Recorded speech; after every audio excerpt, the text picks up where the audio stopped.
우리 오늘 누가복음 10장입니다. 누가복음 10장 17절에서 24절까지 함께 보도록 하겠습니다. 제목은요, 하늘에 기록된 이름, 하늘에 기록된 이름이라고 하는 제목을 가지고 함께 나눠보도록 하겠습니다. 우리 누가복음 10장 17절에서 24절까지 한번 같이 읽어볼까요? 네, 같이 읽어보도록 하겠습니다. 시작. 70인이 기뻐하며 돌아와 이르되 주여, 주의 이름이면 귀신들도 우리에게 항복하도이다. 예수께서 이르시되 사탄이 하늘로부터 번개같이 떨어지는 것을 내가 보았노라. 내가 너희에게 뱀과 전갈을 밟으며 원수의 모든 능력을 제어할 권능을 주었으니 너희를 해칠 자가 결코 없으리라. 그러나 귀신들이 너희에게 항복한 것으로 기뻐하지 말고 너희 이름이 하늘에 기록된 것으로 기뻐하라 하시니라. 그때 예수께서 성령으로 기뻐하시며 이르시되 천지의 주제이신 아버지여, 이것을 지혜롭고 슬기롭 있는 자들에게는 숨기시고 어린 아이들에게는 나타내심을 감사하나이다. 벌써이다 이렇게 된 것이 아버지의 뜻이니이다. 내 아버지께서 모든 것을 내게 주셨으니 아버지 외에는 아들이 누구인지 아는 자가 없고 아들과 또 아들의 소원대로 계시를 받는 자 외에는 아버지가 누구인지 아는 자가 없나이다 하시고 제자들을 돌아보시며 조용히 이르시되 너희가 보는 것을 보는 눈은 복이 있도다. 내가 너희에게 말하노니 많은 선지자와 임금이 너희가 보는 바를 보고자 하였으되 보지 못하였으며 너희가 듣는 바를 듣고자 하였으되 듣지 못하였느니라. 네, 우리 여기까지 보시면 누가복음을 기록한 목적이 계속 우리가 기억해야 되는 것이죠. 예수님이 누구신가 하는 것에 대해서 누가가 데오빌로에게 그렇게 편지를 써서 보내고 있습니다. 그러니까 이 책의 누가복음의 전체적인 것, 그리고 또 사도행전도 누가가 기록해져 이 편으로, 이 누가복음과 사도행전에 있어서의 핵심은 예수님은 누구신가 하는 것입니다. 그래서 그것을 기억하시면서 이 내용을 같이 보시면 좋겠다는 생각을 갖게 됩니다. 사실 내 이름이 어디에 기록되어 있는가는 매우 중요하죠. 이게 이제 우리가 수능 시험이 엊그제 끝났는데 이제 대입 시험을 보는데 합격자 명단에 내 이름이 들어있으면 어떻습니까? 이제 나는 내가 원하는 대학에 가서 공부할 수 있게 됐으니 기쁘죠. 합격자 명단에 내 이름이 기록되어 있는 것이 얼마나 놀라운 것인지 모릅니다. 마찬가지로 내 이름이 생명책에 기록되어 있다는 것은 내가 하나님의 자녀이며 또 이 하나님의 심판에서 제외돼서 영생을 얻을 수 있다는 말이 됩니다. 그렇기 때문에 이 영원한 생명을 가지고 있다는 것은 우리가 이 세상에서 얻을 수 있는 가장 큰 은혜를 말하고 있는 것이죠. 그래서 내 이름이 생명책에 기록되어 있다는 것은 그 무엇보다 더 큰 기쁨이 됩니다. 우리 17절부터 시작하고 있는데 17절에 보시면 이렇게 되어 있잖아요. 70인이 기뻐하며 돌아와 이르되 주여, 주의 이름이면 귀신들도 우리에게 항복하더이다. 이 70명이 예수님의 제자들이 이제 전도를 하러 나갔다가 돌아와서 기쁜 마음으로 예수님께 말하는 것이 무엇이죠? 그들의 능력에 대한 것입니다. 그들의 능력이 어떠한 능력을 가졌냐면 주의 이름이면 귀신들이 항복하는 이와 같은 능력을 그들이 보여준 거잖아요. 굉장히 놀랍죠. 이런 일은 거의 일어나지 않는 일입니다. 왜냐하면 그 예수님의 제자들이 특별한 사람이 아니잖아요. 평범한 사람들이잖아요. 이 평범한 이 예수님의 제자들이 이제 복음을 들고 나가서 이제 예수님의 이름을 그들에게 전할 때 그 귀신들이 그들에게 항복했다는 것입니다. 원래 우리가 가만히 보면은 이 귀신들이 이 제자들에게 항복하는 것이 아니라 이 사람들이 귀신들에게 항복했잖아요. 사람이 귀신들에게 항복한 이와 같은 모습들을 늘 보고 있는데 이 말씀에서는 거꾸로 귀신들이 이 예수님의 제자들에게 항복했던 이와 같은 모습을 보이고 있습니다. 그러니까 이 제자들은 너무 놀라울 수밖에 없죠. 이런 일이 있다는 게 굉장히 놀라운 일입니다. 근데 여기서 우리가 잘 봐야 할 것이 있습니다. 이게 귀신들이 항복한 것이 누구의 능력인지를 잘 봐야 합니다. 귀신들이 항복한 게 누구의 능력이죠? 여기서 보시면, 이 말씀에서 보시면 주의 이름이면 귀신들도 우리에게 항복하더이다 라고 말씀하고 있습니다. 그러니까 이 능력은 이 사람들에게서, 이 제자들에게서 나온 것이 아니라 지금 예수 그리스도에서 나온 것인 것을 알 수 있습니다. 예수 그리스도의 이름으로 이 귀신들을 항복하게 만들었으니까 이 능력은 예수님의 제자들에게 있는 것이 아니라 예수님에게 있는 것입니다. 우리가 이것을 구분해야 되죠. 그런데 많은 사람들이 이것을 생각할 때, 이 능력은 그 사람들이 특별하기 때문에 특별한 사람들에게서 나오는 거야, 이렇게 생각하기 쉽죠. 그래서 사람에게서 나온다는 것이 그런 말이 됩니다. 우리 사도행전 19장 13절 말씀을 보시면 비슷한 얘기가 나오거든요. 보실까요? 사도행전 19장 13절입니다. 13절에서 16절까지 한번 보도록 하겠습니다. 사도행전 19장 13절에서 16절까지입니다.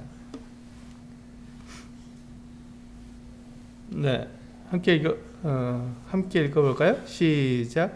이에 돌아다니며 마술하는 어떤 유대인들이 시험 삼아 악귀 들린 자들에게 주 예수의 이름을 불러 말하되 내가 바울이 전파하는 예수를 의지하여 너희에게 명하노라 하더라. 유대의 한 제사장 스게와의 7 아들도 이 일을 행하더니 악귀가 대답하여 이르되 내가 예수도 알고 바울도 알거니와 너희는 누구냐 하며 악귀 들린 사람이 그들에게 뛰어올라 눌러 이기니 그들이 상하여 벗은 몸으로 그 집에서 도망하는지라. 그렇습니다. 여기 보시면 이 악한 귀신들에 대해서 어떻게 했죠? 이 유대인들이 누구의 이름으로 그 악한 귀신을 쫓아냈습니까? 네, 예수 그리스도의 이름으로 쫓아냈습니다. 그래서 이 유대인들이 시험 삼아서 악귀 들린 자들에게 주 예수의 이름을 불러 말했다는 것이죠. 그러니까 예수님의 이름을 의지해서 이 악한 귀신들에게 명령했을 때 그들이 나갔던 거예요. 악한 귀신들이 나갔던 것이죠. 그러니까 그 모습을 본 한 제사장 스게와의 7 아들이 있었는데 이 7 아들도 같은 일을 했던 거예요. 그래서 그들도 이제 바울이 전파하는 예수 그리스도의 이름으로 명했던 것입니다. 근데 여기서 보시면 이제 이 악귀가 15절에서 이렇게 얘기하죠. 내가 예수도 알고 바울도 아는데 너희는 누구냐 이렇게 말을 합니다. 그러니까 이 스게와의 7 아들이 이 악귀를 쫓아낼 때 예수님의 그 능력, 예수님의 이름을 의지한 것이 아니라 그것을 그냥 빌려온 거고 자기들의 능력, 사람의 능력, 사람의 힘으로 악한 귀신을 내어쫓으려고 했던 것이죠. 그러니까 그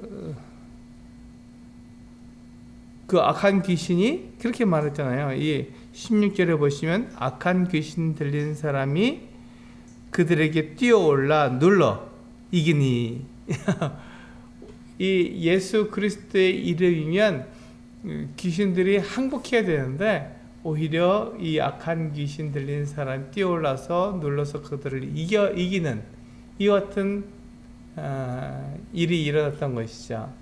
그러니까 이 스기와의 7 아들은 예수 그리스도의 이름을 의지하고 예수 그리스도를 따라서 행한 것이 아니라 자기들의 그 능력, 자기들의 그 힘을 나타내는데 다만 예수 그리스도의 이름을 빌려온 것이죠. 그러니까 이게 문제가 된 것입니다. 이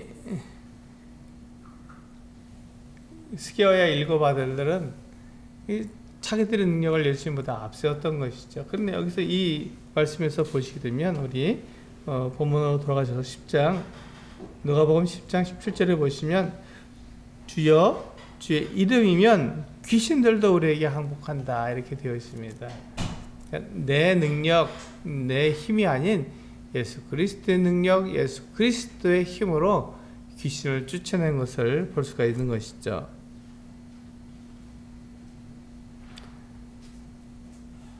우리 18절에 보시면 예수님께서 이와 같은 일을 하십니다. 예수께서 이르시되 사탄이 하늘로부터 번같이 떨어지는 것을 내가 보았노라. 예수님께서 사탄이 아무 능력 없이 그 능력을 잃어버린 모습을 보셨다는 것이죠. 그래서 예수님은 바로 이와 같은 일들을 하기 위해서 이 세상에 오셨잖아요.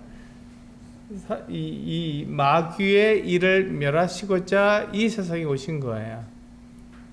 우리 그것을 한번 볼까요? 우리 요한 1서 맨 뒤에 보시면요. 신약 성경 맨 뒤에 보시면 요한 1서가 나오죠.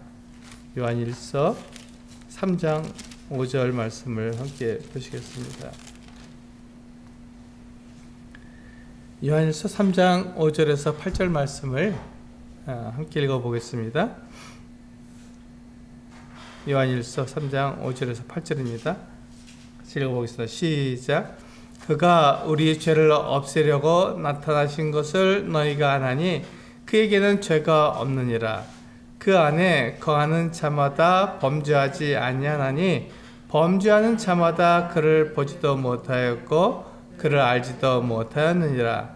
자녀들아, 아무도 너희를 미혹하지 못하게 하라. 의를 행하는 자는 그의 의로우심과 같이 의롭고 죄를 짓는 자는 마귀에게 속하나니 마귀는 처음부터 범죄함이라. 하나님의 아들이 나타나신 것은 마귀의 일을 멸하려 하심이라. 그렇습니다. 하나님의 아들 예수 그리스도께서 이 세상에 사람으로 오신 그 목적은 뭐냐면 바로 이 마귀의 일을 멸하려고 오신 것입니다. 그러니까 이 말을 바꿔서 얘기하게 되면 우리가 마귀에게 속해서 죄를 짓지 않게 하려고, 그렇잖아요. 우리가 죄를 짓는 것은 마귀에게 속했기 때문에 죄를 짓는 것인데 이걸 우리로 하여금 죄를 짓지 않게 하려고 예수께서 오신 거예요. 그러니까 마귀를 멸하라는 것은 마귀가 하는 일, 그 일, 우리로 하여금 우리를 속이고 우리에게 죄를 짓게 만드는 것, 그래서 하나님으로부터 우리가 떨어져 나갈 수밖에 없는 같은 일을 하게 만드는 것이죠. 근데 예수님께서 오신 그 이유는, 하나님의 아들이신 예수 그리스도께서 오신 그 이유는 우리로 하여금 마귀에 속한 것에서 해방시키고 또 우리로 하여금 죄를 짓는 것에서 자유롭게 하셔서 우리가 마귀에게 속한 일들을 하지 않게끔 만드는 것이 하나님의 아들이 이 세상에 오신 목적입니다. 그래서 우리가 죄를 짓지 않게 하는 거예요. 근데 여기서 우리가 오해가 있습니다. 그 예수님을 믿은 사람들, 거듭난 사람들은 죄를 짓지 않느냐? 그렇지 않죠. 우리가 죄를 짓죠. 왜냐하면 우리가 육체를 가지고 있기 때문에 이 육체를 갖고 있는 우리는 죄를 짓습니다. 그런데 왜 죄를 짓지 않는다 그랬을까요? 그것은 바로 우리가 죄를 짓지 않는 그 이유는 뭐냐면 우리가 우리 죄를 자백하기 때문에 우리를 깨끗하게 해주시는 것입니다.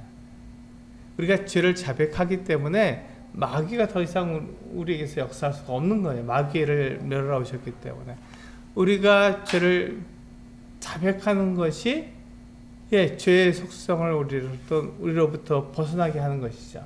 죄의 속성은 무엇입니까? 죄의 속성은요, 이 감추고 또 속이고 또 숨기는 것이 죄의 속성입니다. 그러니까 사람이 죄를 지으면 어떻게 합니까? 마치 자기가 죄를 짓지 않은 것처럼 그 죄를 짓지 않은 것처럼 죄를 숨깁니다. 속이는 거죠. 감추는 것입니다. 그것은 어둠의 일입니다. 그것은 어둠의 일이고 우리가 이 죄를 하나님께 자백하게 되면 어떻게 됩니까? 빛 가운데 나오는 거예요. 그래서 그 죄를 깨끗하게 해주시는 것이죠. 우리가 죄를 짓지 않는 것이 아니라 그 죄에서 우리를 깨끗하게 해주시는 것입니다. 우리 요한일서 말씀을 폈으니까 우리 요한일서 1장을 한번 열어볼까요? 요한일서 1장 6절에서 10절입니다. 제가 지금 드린 말씀이 여기에 기록되어 있죠. 요한일서 1장 6절에서 10절 같이 한번 읽어보겠습니다. 시작. 만일 우리가 하나님과 사귐이 있다 하고 어두움에 행하면 거짓말을 하고 진리를 행하지 아니함이거니와 그가 빛 가운데 계신 것 같이 우리도 빛 가운데 행하면 우리가 서로 사귐이 있고 그 아들 예수의 피가 우리를 모든 죄에서 깨끗하게 할 것이요. 10절까지입니다. 9절. 만일 우리가 우리 죄를 자백하면 그는 미쁘시고 의로우사 우리 죄를 사하시며 우리를 모든 불의에서 깨끗하게 하실 것이요. 만일 우리가 범죄하지 아니하였다 하면 하나님을 거짓말하는 이로 만드는 것이니 또한 그의 말씀이 우리 속에 있지 아니하니라. 그렇습니다. 여기 보시면 우리는 죄를 짓습니다. 우리는 잘못을 하는 거예요. 우리가 죄를 짓지 않다면 하나님을 거짓말하는 이로 만드는 거잖아요. 그런데 그렇다면 우리가 왜 죄를 짓지 않는다고 말하고 있습니까? 여기서 보면 분명히 이렇게 말씀하고 있잖아요. 우리 9절에서 만일 우리가 우리 죄를 자백하면 그는 미쁘시고 의로우사 우리 죄를 사하시며 용서하셨기 때문에 더 이상 죄를 기억하지 않으시는 거죠. 죄가 없는 것입니다. 그리고 우리를 모든 불의에서 어떻게 하신다고요? 깨끗하게 하신다고요. 그러니까 우리가 비록 죄를 지었지만 그것을 어둠 속에서 내 죄를 감추고 숨기고 이렇게 하게 되면 어둠의 일을 하는 거잖아요. 근데 그것을 가지고 빛 가운데로 나오게 되면 내가 이렇게 죄를 지었고 이렇게 잘못했습니다라고 빛 가운데를 가지고 나오면 하나님께서 내 죄를 용서해 주신다는 것입니다. 그리고 모든 불의를 깨끗하게 하신다는 것이죠. 그러니까 우리가 죄가 없다고 말할 수 있는 것입니다. 내가 죄를 짓지 않아도 죄가 없는 것이 아니라 하나님께서 용서해 주시고 나를 깨끗하게 하시기 때문에 내가 죄에서 우리가 깨끗하게 되었다, 거룩하게 되었다 이렇게 말할 수 있는 것이죠. 바로 우리가 이렇게 할 때 우리의 죄를 드러낼 때 사탄이 자기 일을 하지 못하는 것이죠. 그래서 하나님의 아들이 이 세상에 오신 것은 마귀를 멸하십니다. 우리가 누가복음에서 보는 것처럼 그렇게 이 마귀가 사탄이 하늘로부터 번개같이 떨어져서 그의 모든 것들을 잃어버리는 것이죠. 하나님께 그 모든 능력을 잃어버리는 것입니다. 하나님께서 그를 하늘에 쫓아내시는 거잖아요. 아무런 능력을 행할 수 없도록 만들어 버리시는 것이죠. 우리 19절에 보시면요, 우리 19절은 뭐라고 되어 있냐면요, 내가 너희에게 뱀과 전갈을 밟으며 원수의 모든 능력을 제어할 권능을 주었으니 너희를 해칠 자가 결코 없으리라 이렇게 말씀하고 있어요. 이 말씀을 잘 보셔야 됩니다. 여기서 왜 예수님께서 그 제자들에게 이와 같이 말씀하셨냐면 그들이 평범한 사람이기 때문에 뱀과 전갈을 밟을 수가 없어요. 그리고 악한 자들에게 해를 당하면 그들이 해를 당할 수밖에 없는 것이죠. 그런데 그들이 해칠 수 없다고 말씀하시는 이유가 뭐냐면 이들은 지금 어떤 것을 가지고 있습니까? 예수님께서 그들에게 일을 맡겨주신 그 일을 해야 되는 같은 사람들이거든요. 그들이 해야 될 일이 있는 것이죠. 그들이 그들에게 맡겨진 그 사명을 완수해야 될, 그래서 하나님의 영광을 드러내야 될 그 같은 임무가 그들에게 주어져 있는 것입니다. 그래서 그 임무를 하는 동안에는 뱀과 전갈을 밟아도 그들이 죽지 않는다는 것이죠.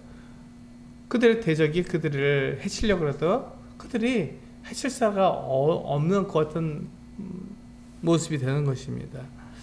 우리 사도행전에 보시면요, 이와 비슷한 내용이 나와 있어요. 사도행전 28장의 마지막 장이죠.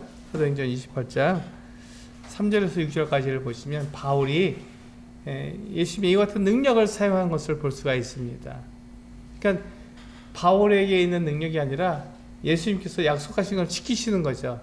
너희가 뱀과 전갈을 밟으며 원수들에게서 아무런 해를 당하지 않겠다 하신 그 약속을 바울에게도 이루어주시는 거예요. 우리 사도행전 28장 3절에서 6절 말씀을 함께 보도록 하겠습니다. 시작.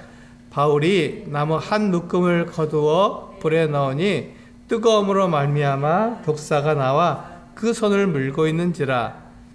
원주민들이 이 짐승이 그 손에 매달려 있음을 보고 서로 말하되 진실로 이 사람은 살인한 자로다. 바다에서는 구조를 받았으나 공의가 그를 살지 못하게 함이로다 하더니 바울이 그 짐승을 불에 떨어 버리매 조금도 상함이 없더라.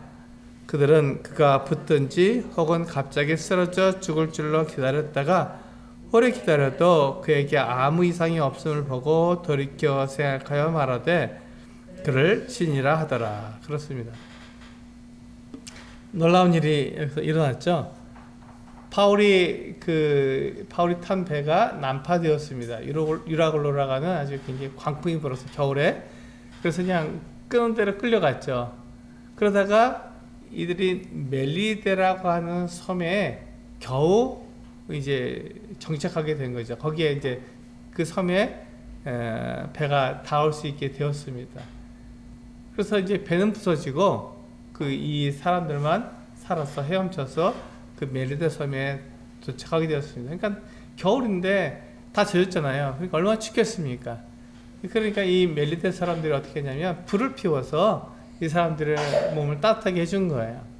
그러니까 바울도 그것을 그들 사람들을 돕고 싶잖아요. 그래서 그냥 나뭇가지 한 묶음을 가져다가 불에 넣었습니다. 그럼 이제 불이 더 잘 타니까, 그래서 이제 몸을 녹일 수 있으니까 그렇게 했는데, 그만 그 나뭇가지에서 뱀이 나왔어요. 근데 이건 독사였습니다. 그 독사가 이 바울을 물어버린 거죠. 손을 물어버렸습니다. 그때 바울이 놀라거나 그러지 않고 그냥 병을 불에다 떨어버린 거예요. 사람들이 어떻게 생각했습니까? 이제 시간이 지나면 이 독이 온몸에 퍼져서 바울이 이제 쓰러져 죽을 것이다, 이렇게 생각했던 것이죠. 그런데 그래서 오랫동안 기다려도 바울이 전혀 문제가 없는 거예요. 이상이 없었던 것이죠. 왜 그렇죠? 바울이 특별한 사람이더라 그렇습니까? 그렇지 않습니다. 바울은 이제 몇 년 뒤에 로마 황제에 의해서 목베임을 당해서 죽었거든요. 그때는 죽었는데 왜 이때는 안 죽었냐 하는 것이죠. 그것은 하나님의 뜻 가운데 있습니다. 모든 계획이 하나님의 뜻 가운데 있는 것이죠. 그래서 이 바울을 보호하시는 것도 하나님의 뜻이고 바울을 죽게 하시는 것도 하나님의 뜻입니다. 그래서 바울이 지금 그 멜리데 섬에서 뱀에게 물렸지만 아무런 문제가 되지 않은 것은 바울이 그 멜리데 섬에서 어디로 가야 되죠? 로마로 가야 됩니다. 주님께서 그렇게 말씀하셨죠. 네가 로마로 가야 되겠다. 로마에서 왕들 앞에 서야겠다. 이렇게 말씀하셨잖아요. 그 일이 누구에게 남아있어요? 바울에게 남아있던 것이죠. 그 일을 해야 되는 것입니다. 그 일을 하기까지는 바울이 죽을 수가 없는 거예요. 그래서 하나님께서 바울을 보호하시는 거죠. 독사에게 물렸지만 바울이 죽지 않고 바울은 보호되어야 했습니다. 이 능력이 누구에서 나온 것입니까? 바울에게서 나온 것이 아니라 바로 이 하나님에게서 나온 것이죠. 우리는 그것을 알 수 있습니다. 우리가 그 마태복음 25장에서 우리 달란트를 나눠준 이 종의 주인의 그 모습, 그 이야기를 우리가 알고 있지 않습니까? 이 주인이 이 종들을 불러서 그들에게 각각 그들의 재능에 따라서 은사를 그 달란트를 맡겼습니다. 금 달란트를 맡긴 거예요. 굉장히 비싸죠. 또 한 종에게는 금 5달란트를 맡겼습니다. 수십억이 되는 것입니다. 그리고 한 종에게는 금 2달란트를 맡겼습니다. 어마어마한 돈입니다. 그리고 세 번째 종에게는 금 1달란트를 맡겼습니다. 이게 적은 돈이 아닙니다. 금 1달란트면요, 지금으로 봤을 때는 수억 원이거든요. 한 달란트는 30kg 넘습니다. 그러니까 금이 30kg 넘으면 어마어마한 가치를 가지고 있죠. 굉장히 큰 돈입니다. 수억 원이 넘는데 그 돈을 이제 이 1달란트를 받은 사람에게 맡겼습니다. 그러니까 모두가 장사할 수 있는 그 같은 돈을 가지고 있는 거예요. 충분히 장사할 수 있는 돈을 가지고 있었습니다. 그런데 이제 그 1달란트를 받던 그 같은 사람은 어떻게 했습니까? 그냥 그것을 수소에 싸서 땅속에 묻어버렸습니다. 그리고 주인이 돌아올 때 그 1달란트를 그대로 준 거예요. 이 종이 한 일은 주인에게 아무런 이득을 주지 못했던 것이죠. 다른 종들은 어떻게 했습니까? 주인을 위해서 일을 했습니다. 종이니까 당연히 주인이 맡긴 돈을 가지고 그냥 그 큰 돈이잖아요. 그 큰 돈을 그냥 땅에 묻어둘 수가 없으니까 그 돈을 가지고 어떻게 했습니까? 주인에게 이득이 되도록 일을 했던 것이죠. 주인의 일을 했던 것입니다. 그것을 한다고 종들이 어떤 특별하게 그들에게 이익이 되는 것은 아니잖아요. 하지만 종의 목적이 무엇입니까? 종이 존재하는 그 이유가 뭐예요? 주인을 위해서 종은 존재하는 것입니다. 주인을 위해서요. 그래서 주인을 위해서 그들이 일을 해야 되는 것이고, 5달란트를 받은 사람은 열심히 장사를 해서 어떻게 했어요? 5달란트를 더 남겼습니다. 2달란트 받은 사람은요, 그 사람도 열심히 장사를 해서 2달란트를 더 남겼던 거예요. 그런데 1달란트 받은 사람은 이게 그 적은 돈이 아닙니다. 굉장히 큰 돈이에요. 근데 그 사람은 그냥 그것을 땅에다 묻어두었던 것이죠. 그래서 주인이 와서 계산할 때 그냥 주인이 맡겨둔 1달란트만 돌려드릴 수밖에 없었던 것이죠. 아무런 이득을 줄 수가 없었습니다. 이게 그렇다면 그 1달란트 받은 종은 어떻습니까? 주인을 위해서 아무 일을 하지 않은 거예요. 종의 그 목적을 잃어버린 것이죠. 그러니까 왜 종이 되었는지를 모르는 거예요. 그 목적을 잃어버렸으니까요. 그러니까 왜 그에게 주인이 1달란트를 맡겼는지를 잃어버린 거죠. 주인을 위해서 아무 일도 하지 않았으니까. 그래서 주인이 뭐라고 말합니까? 이 1달란트 받은 사람에게 악하고 게으른 종이라고 말을 했던 것이죠. 그래서 그가 가지고 있는 1달란트를 10달란트를 가지고 있는 사람에게 주어서 이는 좀 더 풍성하게 만들어라, 이렇게 주인이 이야기했습니다. 놀라운 일이잖아요. 그래서 그 종이 주인을 위해서 일을 할 때, 주인의 일을 할 때 그는 보호를 받지만, 주인의 일을 하지 않고 내 일을 할 때는 보호받지 못하는 것이죠. 그것이 바로 우리가 종된 사람들이 주인을 위해서 해야 되는 그 어떤 목적을 가지고 있는 것입니다. 종은 주인을 위해서 일을 해야지 자기를 위해서 일할 수 없는 것이죠. 사도 바울이 어떻게 했습니까? 이 주인을 위해서 일을 했던 거예요. 자기를 부르신 그 하나님을 위해서 그걸 일을 했던 거예요. 그에게 맡겨진 일을 하기 위해서 하나님께서는 그를 보호하시는 것이죠. 약속대로 뱀과 정갈을 밟으며 그걸 해주시는 사람에게서 아무런 해도 입지 않게 되는 그 같은 모습을 우리가 사도 바울에게서 우리가 볼 수 있는 것이죠. 20절 말씀은 대단히 중요하죠.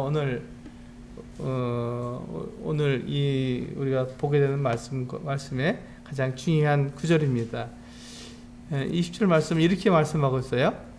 그러나 귀신들이 너희에게 항복하는 것으로 기뻐하지 말고 너희 이름이 하늘에 기록된 것으로 기뻐하라 하시니라. 그러니까 내 능력을 자랑하지 말고 뭐를 자랑하라고요? 하나님과 관계를 자랑하라는 것입니다. 난 이런 사람이야. 난 이렇게 특별해. 내가 이런 일도 할 수 있어. 라고 그걸 자랑하는 것이 아니라 하나님이 나에게 이러한 관계를 허락해 주셨습니다. 라고 그 관계를 자랑하라는 것입니다.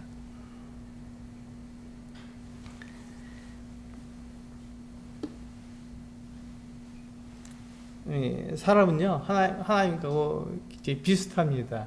이 세상에서는 하나님을 대신하는 존재잖아요. 그래서 사람이 하나님처럼 되기를 원하는 거예요. 그래서 내가 다른 사람보다 이만큼 더 뛰어나고 이만큼 지혜롭고 이만큼 더 인정받을 수 있다고 막 자랑하는 것입니다. 그게 특별함을 자랑하는 것이죠. 그러나 예수님께서 저희들에게 뭐라고 말씀하셨습니까? 너희가 귀신들이 항복하는 것 그것으로 기뻐하지 말고 무엇으로 기뻐하라고요? 너희가 하나님의 너희 이름이 하늘에 기록된 것으로 기뻐하라고 말씀해 주셨습니다. 그러니까 이 능력은요, 이 재능은 누가 주시는 겁니까? 하나님이 주시는 거예요. 우리는 이것을 잊지 말아야 합니다.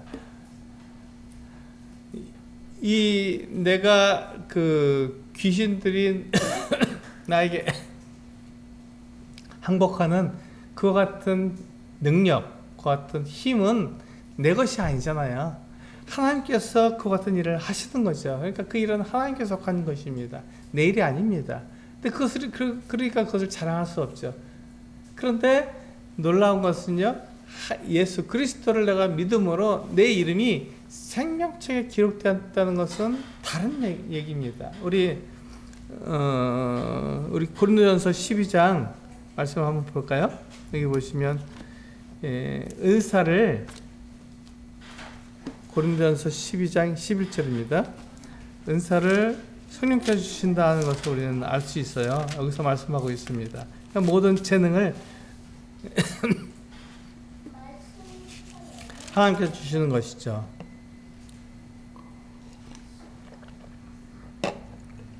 고린도전서 12장 11절입니다. 이 말씀을 읽어보겠습니다. 시작. 이 모든 일은 같은 한 성령이 행하사 그의 뜻대로 각 사람에게 나누어 주시는 것이니라. 그렇습니다. 이 은사는요, 이 교회를 세우기 위해서 성령께서 각 사람에게 나누어 주시는 것입니다. 하나님이신 성령께서 각 사람에게 나눠주시는 거예요. 그러니까 이 재능과 힘은요, 사람에서 나는 것이 아니라 하나님에서 나는 것입니다.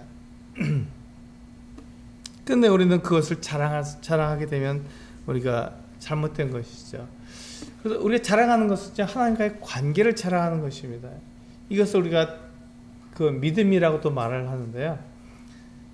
하나님께서 우리를 위해서 어떤 일을 해주셨는지를 생각하고 그 일에 대해서 내가 어떻게 반응하느냐, 이것을 우리들에게 말해주고 있습니다. 하나님께서 우리들에게 예수 그리스도를 보내셔서 우리로 하여금 하나님의 그 어떤 죄 용서 또 하나님과 화목됨을 우리들에게 약속해 주셨는데 그 복음을 내가 믿느냐 믿지 않느냐가 나의 반응의 그 모습을 나타내는 것이죠.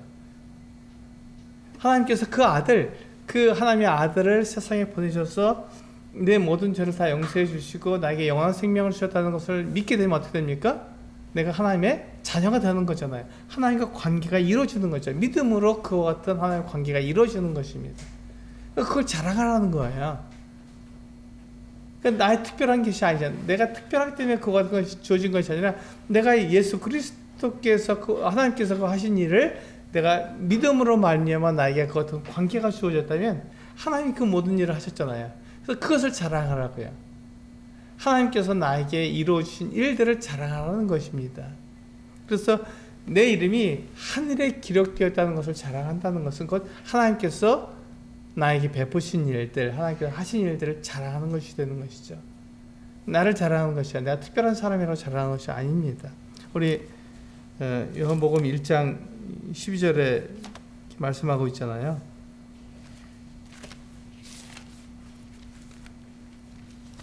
제가 읽겠습니다. 요한복음 1장 12절 이렇게 되어 있죠. 영접한 자 곧 그 이름을 믿는 자들에게는 하나님의 자녀가 되는 권세를 주셨습니다. 이렇게 되어 있습니다.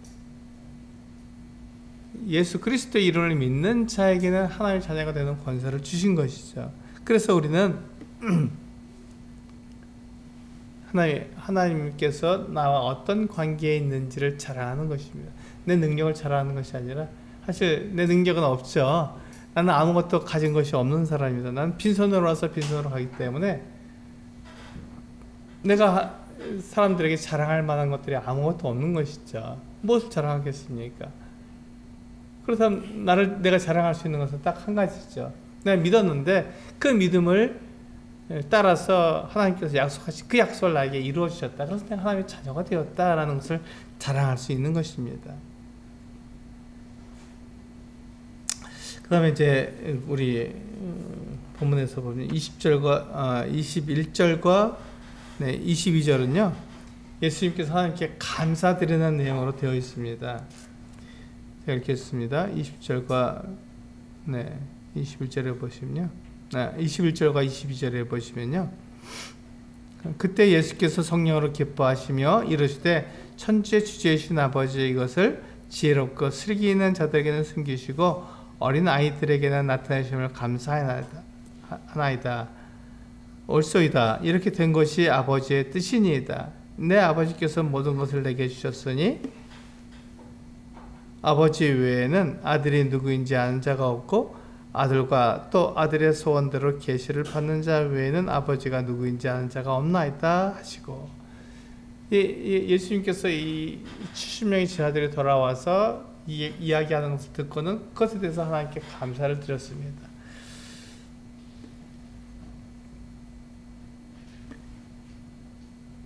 이 예수님께서 하나님께 감사드린 것은 이 하나님께서 저들과 함께 계셨기 때문에 감사를 드린 거예요. 지금 보세요. 예수 그리스도의 이름으로 귀신들까지도 항복하는 이 같은 놀라운 일들이 일어났잖아요. 이것은 그들의 능력이 아니라 하나님의 능력이기 때문에 하나님께서 이 예수님의 제자들과 함께 하셨다는 것을 우리는 여기서 알 수 있는 것이죠. 그러니까 예수님께서 하나님께 감사를 드리는 것입니다. 그런데 이것을 지혜롭고 슬기는 자에게 나타나는 것이 아니라 어린아이와 같은 단순하고 그냥 그들이 어떤 능력이 없는 이와 같은 자들에게 나타내 주셔서 그들로 하여금 하나님 앞에 영광을 돌리게 하셨다는 것이죠.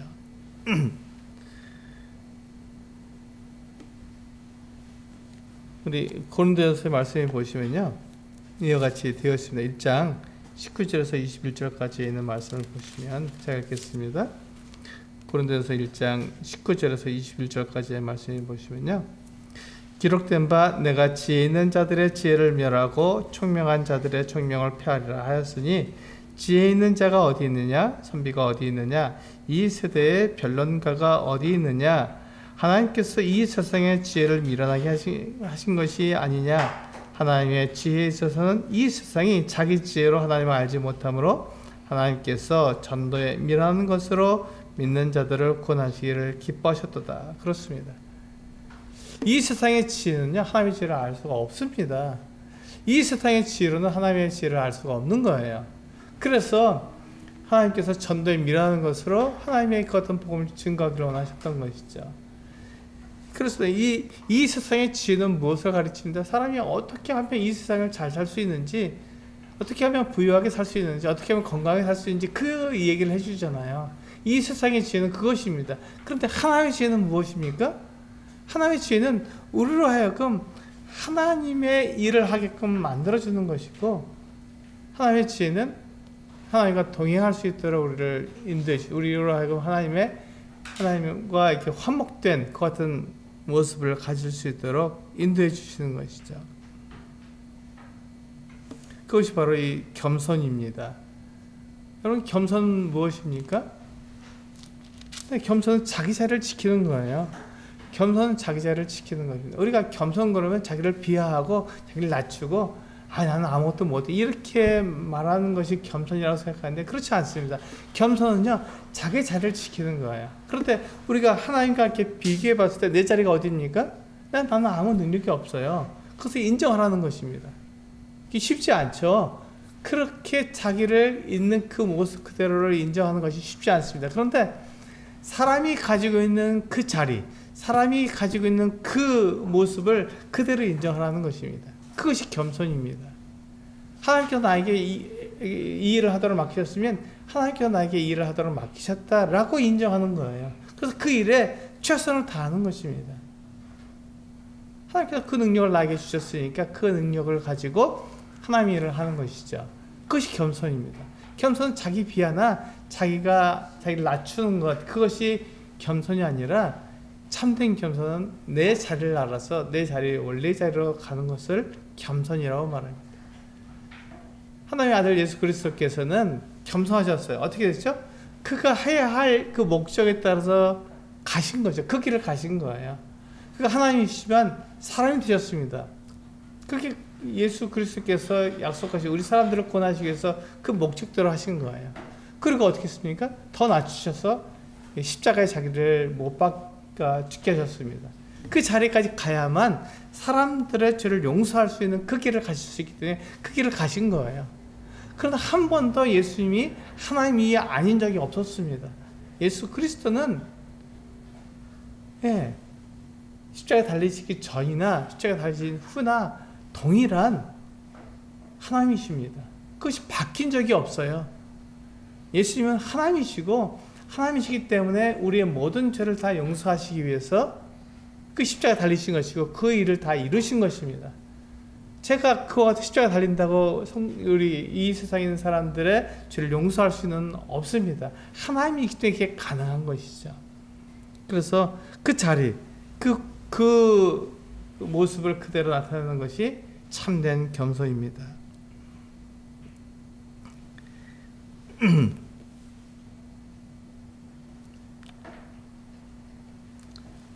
22절에 보시면요, 이렇게 말씀하고 있잖아요.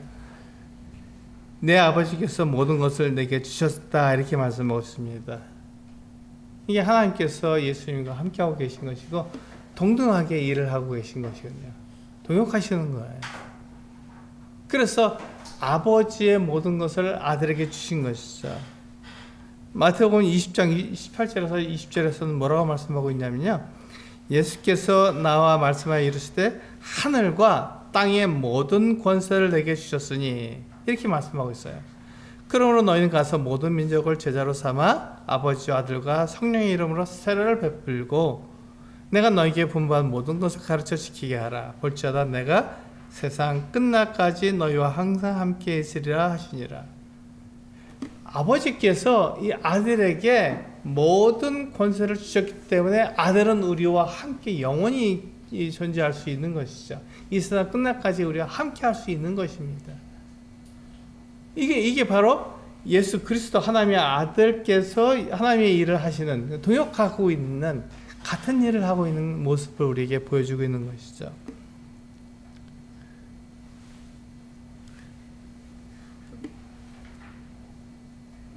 히브리서 4장 14절과 15절은 이렇게 말씀하고 있어요. 그러므로 우리에게 큰 대제사장이 계시니 승천하신 이 곧 하나님의 아들 예수시라. 우리가 믿는 도리를 굳게 잡을지어다. 우리에게 있는 대제사장은 우리의 연약함을 동정하지 못하실 리가 아니요 모든 일에 우리와 똑같이 시험을 받으신 이로되 죄는 없으시니라. 그렇습니다. 이게 바로 예수 그리스도의 모습이잖아요. 예수 그리스도는 하나님이십니다. 그런데 그 하나님이신 예수 그리스도께서 우리와 똑같은 시험을 당하신 거예요. 그런데 우리하고 다른 점은 죄가 없으시다는 것이죠. 그 모든 시험을 당하시되 죄를 짓지 않았다. 우리는 그 시험을 당할 때 우리는 넘어지고 쓰러지고 죄를 짓습니다. 그런데 예수님은 그 같은 시험을 당하셨어도 죄를 짓지 않으셨다는 것이죠. 그분이 이 세상에 오신 그 목적을 정확히 이루셨으며 그분이 해야 될 일들을 정확히 하셨던 것입니다. 그건 하나님의 일을 그분이 하셔야 되기 때문에 그 일을 정확하게 이루신 거예요. 그것이 예수님과 우리들의 차이점입니다. 23절, 24절은요. 이제 제자들이 예수님의 이름으로 귀신을 항복시킨 이 놀라운 모습을 통해서 우리가 뭘 알 수 있습니까? 예수님께서 그 제자들에게 부탁하신 대로 하나님의 나라가 가까이 왔다는 것을 우리가 알 수 있습니다. 이 예수님의 말씀을 그들이 이루었잖아요. 이 제자들도 이루었잖아요. 그렇기 때문에 이 하나님의 나라가 가까이 왔다는 것을 그들 스스로 확신 있게 말할 수 있게 되었습니다. 그들은 하나님의 말씀을 그대로 경험한 같은 사람들이지 않습니까? 그래서 이 제자들이 확신 있게 확신을 가지고 이 예수 그리스도에 대해서 증거할 수 있게 되었고 하나님 나라가 곧 우리에게 임할 것이다라고 이야기할 수 있게 되었습니다. 그렇다면 우리는 어떻게 됩니까? 우리도 마찬가지잖아요. 우리에게 있는 이 복음은 더 확실합니다. 우리에게 있는 이 복음은 더 확실해져.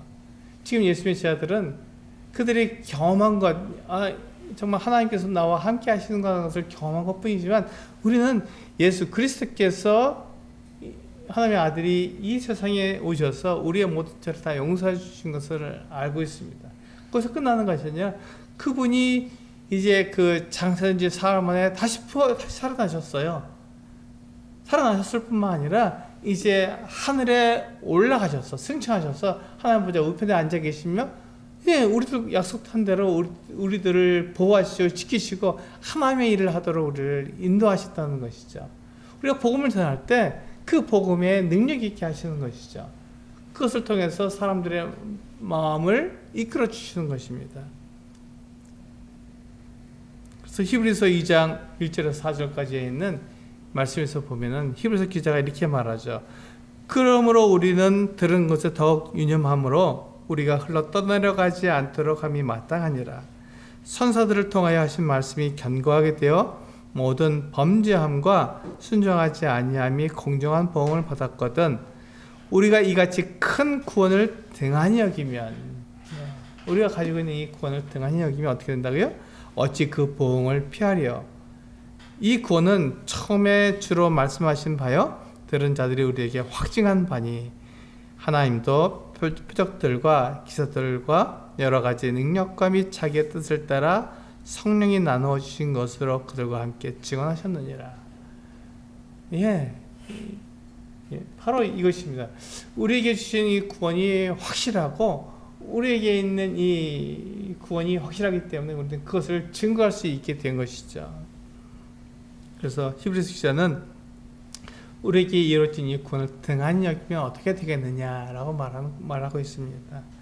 그래서 하나님께서 그 아들을 이 세상에 사람을 보내셔서 우리와 이 사람과 하나님을 화목하게 만드신 이 놀라운 구원의 소식을 내가 들었을 때 그것을 믿고 거기에 올바르게 반응해야 한다는 것이죠. 믿음으로 반응해야 그래야 우리가 하나님과 어떤 관계를 하신다고요? 자녀의 관계를 우리가 유지할 수 있게 된다는 것입니다. 우리 결론적으로 봤을 때 이렇게 얘기할 수 있습니다. 예수님의 그 자들이 보았던 그 복음, 바로 그들은 무엇을 경험했냐면 하나님께서 그들과 함께하고 있다고 하는 것을 경험했습니다. 예수님의 이름으로 그 귀신들이 항복하는 것을 경험했으니까요. 그러나 그것은 그들의 능력이 아니라 하나님의 능력이었습니다. 예수 그리스도의 능력이었어요. 그들에게 주신 예수 그리스도의 능력이었습니다. 그러니까 그들은 그것을 보았기 때문에 어떻게 했죠? 정말로 하나님의 나라가 가까이 왔다는 것을 담대하게 증거할 수 있게 되었습니다. 이것은 구약시대 그 누구도 경험하지 못한 일이었습니다. 선지자나 왕이나 이것을 경험할 수 있었습니까? 예, 경험할 수 없었습니다. 그들이 보고 싶었지만 볼 수 없었던 것 같은 일이었습니다. 그래서 예수 그리스도께서 이 땅에 오신 이 놀라우신 소식, 이 놀라운 주님의 그 같은 일들을 우리가 보고 정말 감사함으로 이 제자들이 기쁨으로 돌아온 것처럼 우리는 이 복음을 알았기 때문에 이 복음을 담대하게 전하고 확신 있게 증거해야 할 것입니다. 하나님께서는 우리들에게 영생이 있음을 분명하게 성경을 통해서 증거해주고 있잖아요. 요한일서 말씀을 통해서 우리들에게 증거해주고 있습니다. 요한일서 5장 11절부터 13절까지 말씀인데 제가 읽고 마치도록 하겠습니다. 또 증거는 이것이니 하나님이 우리에게 영생을 주신 것과 이 생명이 그의 아들 안에 있는 그것이니라. 아들이 있는 자에게는 생명이 있고 하나님의 아들이 없는 자에게는 생명이 없느니라. 내가 하나님의 아들의 이름을 믿는 너희에게 이것을 쓰는 것은 너희로 하여금 너희에게 영생이 있음을 알게 하려 함이라. 그렇습니다. 우리에게 영생이 있습니다. 우리들에게는 우리의 이름이 하늘에 기록되어 있는 이 놀라운 하나님과의 관계가 우리들이 자랑할 것입니다. 기뻐할 것이죠. 그것을 통해서 하나님께서 나를 얼마나 사랑하셨는가를 알 수 있게 됩니다. 이 믿음으로 우리가 세상을 이기는 성도들이 되기를 원합니다. 기도하시겠습니다.